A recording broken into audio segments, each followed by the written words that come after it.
Desafio do Hackaflag Challenge Week, uma semana antes do RoadSec, ele foi um desafio que o Jeremias fez, um desafio de web, onde continha duas flags. Então temos 12 comentários aqui, algumas pessoas que resolveram. Para isso eu vou mostrar como resolvia e como conseguia chegar às duas flags desse desafio. A gente, já pela imagem aí, a gente via que dava a entender que se tratava de um SQL injection, né? Então, chegando aqui no desafio, vamos começar aqui. Deixa eu voltar ao desafio do zero. Tinha feito alguns testes, mas vou mostrar como o desafio funcionava. Ele falava que a quantidade mínima de caracteres é de 3.3, então se eu digitar aqui uma busca para admin, ele me retorna informações. Se eu digitar 2 caracteres, ele não retorna informação. Então, se eu tentasse aqui passar uma aspa simples, nenhum comando era retornado. A sacada aqui no início era descobrir o tamanho, e descobrindo o tamanho a gente gerava o primeiro erro aí de sintaxe para identificar que possui mesmo o SQL injection. Então, a partir do primeiro erro que deu aí, eu vou só explicar rapidinho aqui como é que funciona. Vamos colocar aqui um exemplo de um select buscando por dados igual teste. Lá tá usando o like, mas aqui eu só vou dar um exemplo. Quando você, esse teste aqui no caso seria uma variável recebendo direto a informação do método get lá em cima. Então vem o dado busca, que vira uma variável e recebe ali o dado do get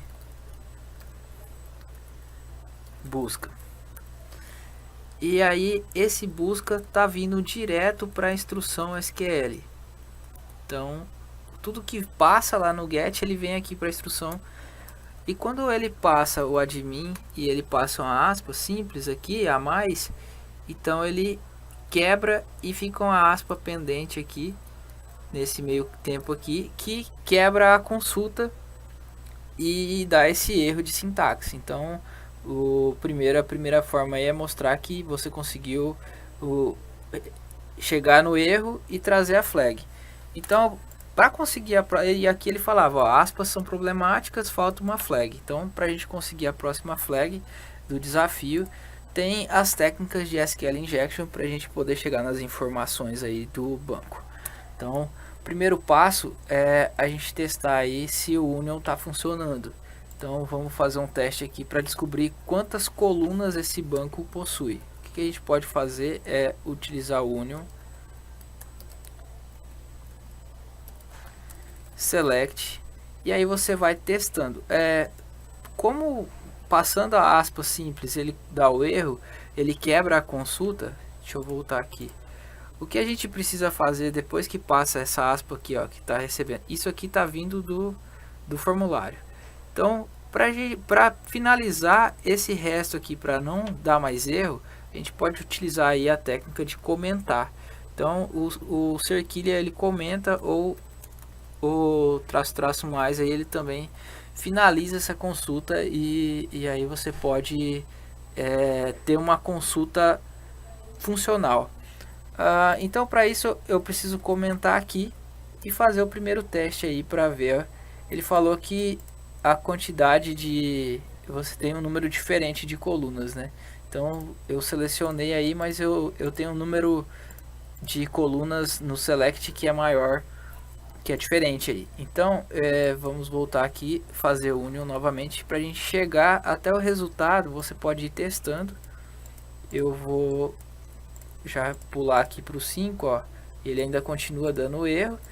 E aí aqui, se você chegar no 6, ele fez o union all de todas as colunas. E ele mostra aqui também algo interessante, que a coluna nome é a coluna 3, a coluna 4,5 é a coluna 4 e a coluna 5 aí é a descrição. Então a gente sabe que tem 6 colunas e tem mais informações nessas colunas. O que a gente precisa fazer agora é descobrir algumas informações importantes para poder chegar a obter esses outros 3 campos aí que tem no banco. Então aqui, eu sabendo que ele está mostrando a coluna 3, 4 e 5, vou colocar um exemplo aqui para a gente ver a versão. A gente vê aí que dá um erro, né? Eu tava faltando uma coluna, então aqui a gente tem 6 agora, tá certo? E eu passando aqui a versão, ele retorna para mim aqui a versão do MySQL que está rodando lá. Outra coisa que eu vou até copiar isso aqui para a gente ter de padrão. Outra coisa que a gente consegue de informação além da versão, por exemplo, é qual o database que está sendo usado para esse tipo lá, que é o database selecionado para esse tipo de consulta. Então a gente sabe que o database lá está o database CTF. Deixa eu voltar aqui, eu vou acostumar a copiar para não demorar tanto em explicar. Então a gente tinha a versão e a gente tinha também o database. São informações importantes porque agora a gente pode realizar um select, unir esses dados e pegar mais informações da parte do information schema. O information schema ele vai trazer informações da tabela, informação da coluna, informação do banco. Então a gente pode utilizar essa técnica aí para dar um from aqui em information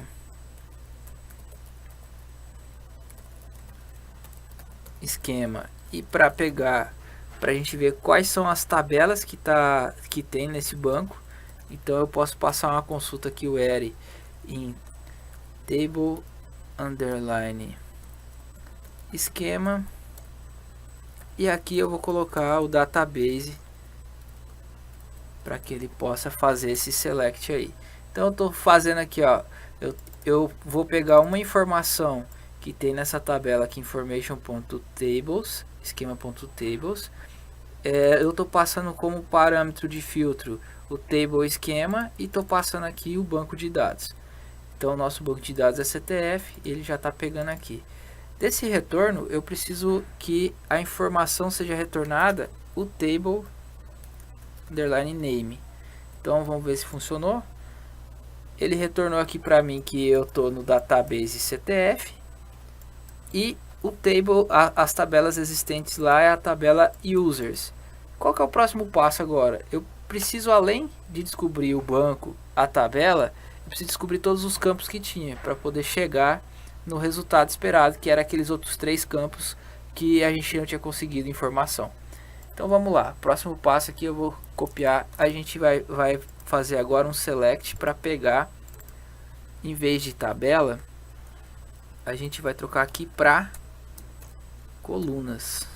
Então, columns e o table esquema database, e o que a informação que é necessário é o nome da coluna. Então eu vou colocar aqui column name e agora a gente tem nossa consulta e aí ele retorna todas as colunas lá do banco.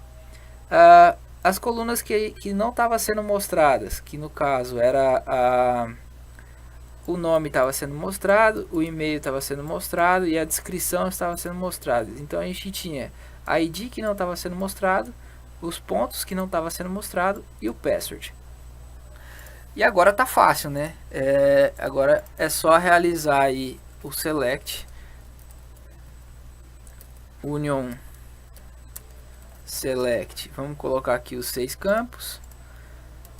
Desses 6 campos, vamos fazer um from users, pegar da tabela usuários, né? E aí a gente vai colocar agora no 3, a gente coloca o nome. No 4 a gente coloca para mostrar o points. E aí a gente coloca para mostrar o password. Então esses são os 3 dados que a gente não tinha acesso. E agora a gente vai obter acesso a eles. Então aqui carrega todos os dados. O Jeremias pegou o scoreboard lá, pegou o nome e gerou os dados fictícios, então são todos dados fictícios. E aí, por exemplo, aqui na consulta normal, esse primeiro campo, ele trazia o nome, o e-mail e a descrição. E aqui nessa outra consulta que foi feita através do SQL Injection, conseguimos trazer o nome, a pontuação e aqui a flag, a segunda flag aí que estava dentro do banco, e de forma manual a gente conseguiu trazer aí. Espero que tenha conseguido passar o conhecimento. Eu sei que para muitos pode ter alguma dificuldade a respeito de entender o SQL Injection fazendo de forma manual, mas como eu falei já em várias outras aulas do Academy aí, em vários vídeos de resolução, busquem se informar como funciona uma consulta, busca se informar como funciona as técnicas de SQL Injection. Essa é apenas uma técnica, tem outras técnicas a ser utilizadas, tem outras formas aí de manipular esses dados, e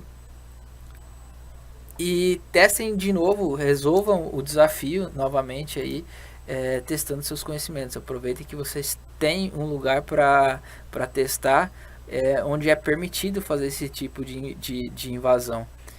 Então eu queria mostrar aqui também as pessoas que resolveram. Eu vou colocar todos os comentários. Então o Anderton Feitosa, ele resolveu aqui a primeira flag, e eu não vi se ele resolveu a segunda flag, vou olhar. O Thiago Freitas resolveu as duas flags. O André Henrique, ele resolveu apenas uma flag. O Anderson Gomes resolveu uma flag. O Acácio resolveu uma flag. O Jonathan Rocha, por exemplo, resolveu as duas flags. São bastante comentário aí. Faltou uma lá, ele falou, colocou ali. Teve outro que resolveu uma flag. O Igor Rossi falou que resolveu pelo celular, ele conseguiu pegar uma flag. O Renan Rocha aí também pegou as duas flags. O Daihan, acho que é isso que fala, Daihan, se eu estou falando seu nome errado aí, depois você manda um áudio lá no Telegram falando seu nome certo. E o Igor Jefferson aqui também fez essa resolução. Então queria agradecer a todos que comentaram o post, queria que vocês comentassem também sobre o vídeo, e para que a gente possa aí trazer novos desafios com foco em web, para que vocês possam se divertir aí no Challenge Week toda sexta-feira. Acompanhe as redes sociais do Hackaflag e fica ligado aí que vai ter um novo desafio.